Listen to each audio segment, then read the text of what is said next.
was one of the worst house fires in Queensland's history. A father and 5 children tragically killed on Russell Island. Our next guest was the first to arrive on scene, risking his own life to save 4 others. Well, now he's been honoured for his heroic actions. Byron Tara joins us now from Russell Island in Queensland. Byron, thank you so much for being with us. Look, 6 lives were lost that day, but it could have been a whole lot worse. Take us through what happened as you arrived at the scene. Well, obviously it was a very confronting scene to attend initially. As I arrived, I walked down to the front of the initial house that was on fire, and I met 2 people there, and I asked them, "Is this your house? Is there anyone else inside the house?" And she said, "Yes, my 5 kids." And naturally, you know, you just have that sensation of that gut-wrenching feeling. And I made my way over to the house, and there was a Pajero in the driveway, and the wheels were already starting to smoke and kind of smoulder. As I got up to the side of the house, it was the heat and smoke was just so intense. I had the the horrendous realization that there was no possible way anyone could survive that extreme heat, and there was no way I could get any further. As I turned around and started walking down the property, I noticed the house to my left had started to catch fire. So I made my way into that property, and there I met a family of 3. And I said, "Your house is on fire, you need to get out the front now.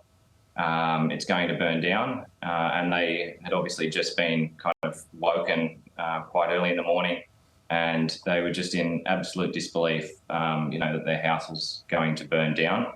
As I was going out the front with them, I said, "Is there anyone else in your house?" And the mother said, "Yes, my husband is down the back." So I walked up into that house, and inside the kitchen had already caught fire. The curtains were well on fire. I made my way down the right side of the house, where I reached the laundry, and it was around that point where there was an explosion, whether or not that was from the Pajero's fuel tank or a gas cylinder, but it shook the whole house, and there was just a surge of heat and black smoke just started billowing through the house. I opened 2 doors there and yelled out if there was anyone in there, and I wasn't able to see anyone, so I made my way back through the kitchen into 2 other bedrooms at the back of the house, and again I yelled out if there was anyone in there, and I wasn't able to locate anyone. I came outside onto a veranda and made my way down the back of the house, where I located a glass screen door.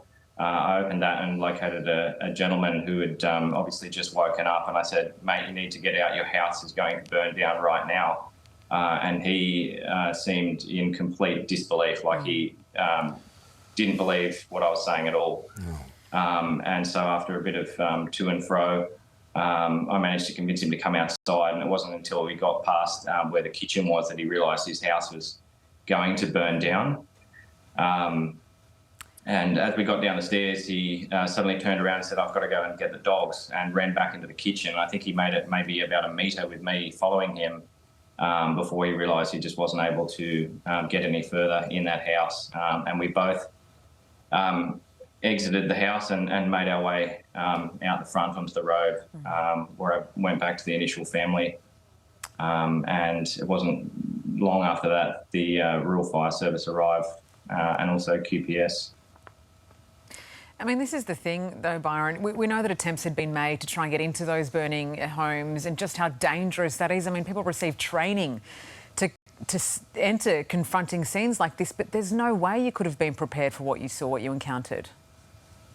No, absolutely not. Particularly being so early in the morning, it was just incredibly confronting, and it's something I never expected. You live in that community, you know these people, that made it even all the more harder, I would imagine, and just going through in your own mind must be difficult to live with every day, and you've got this job to do. Have you been in touch with anyone you rescued that day?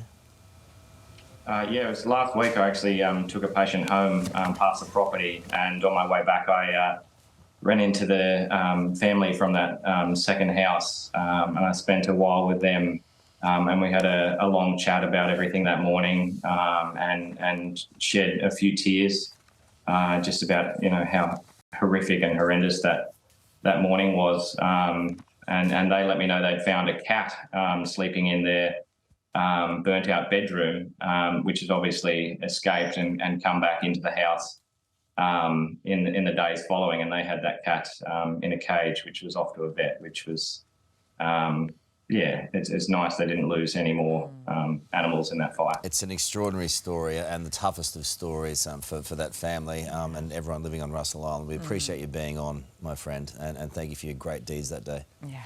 Thank you. Have a good day. What a legend, hey? Yeah, incredible. Hey there, Today fans. Sarah and... What's my name again? Oh my God, Carl. Hey, thanks for watching our YouTube channel, though. Subscribe now for more news, special reports, and amazing Aussie stories. And Carl misbehaving, Whoa, of course. that never happens. Always happens. What's she talking about? Always happens.